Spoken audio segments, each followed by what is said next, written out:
Welcome back to From Fear to Fun, the podcast where we explore how to transform medical encounters with children from moments of fear into opportunities for fun, with connection, confidence, and cooperation.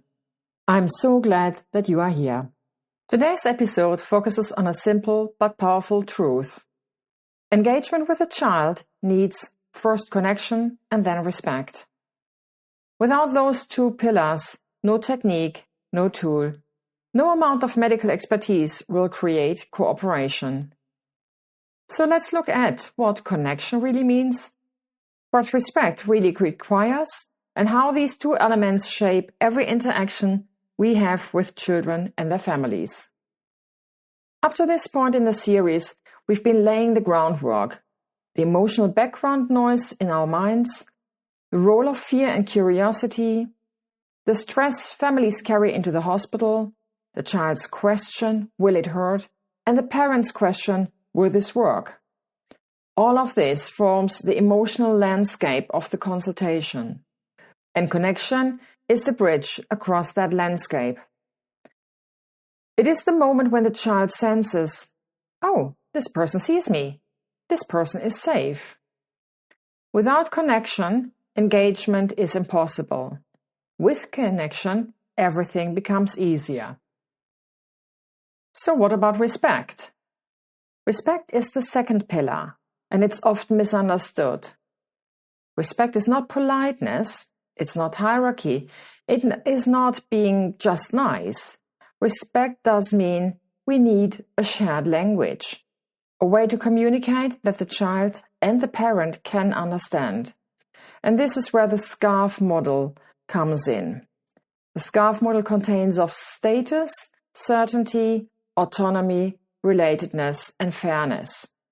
Each element helps the child to feel respected, not overwhelmed. Each element helps the parent to feel included, not dismissed. And respect is here the foundation that allows the connection to grow. So now finally we come to engagement. Now that the environment is set, emotionally and practically, we can talk about it. In the next episodes, we will explore 4 practical steps that bring engagement to life. Step 1, allow the child to approach. Engagement begins when the child chooses the moment of contact. Step 2, give the child an active and relevant role.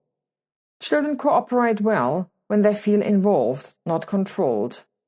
Step 3, deal with mental obstacles.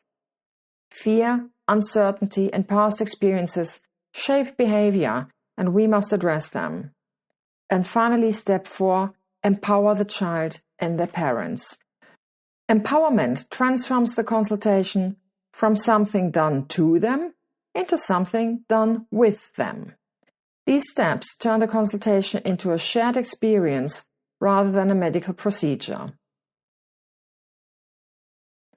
Engagement with the child needs connection and respect. These two elements are not optional. They are the soil in which cooperation grows. Once we understand the emotional landscape, once we create safety, once we speak a shared language, then engagement becomes natural. In the next episodes, we will dive into each of the 4 practical steps and explore how to bring them alive in real clinical encounters. In a nutshell, engagement requires connection. The child must feel seen and safe. Engagement requires respect. The family must feel understood and valued. Without these foundations, cooperation is fragile. With them, the consultation becomes a shared journey from fear to fun. Thank you for joining me on this episode of From Fear to Fun. Next time, we'll begin exploring the first practical step of engagement, allowing the child to approach, and why this simple shift changes everything. Until then, remain curious, offer connection, and keep moving from fear to fun.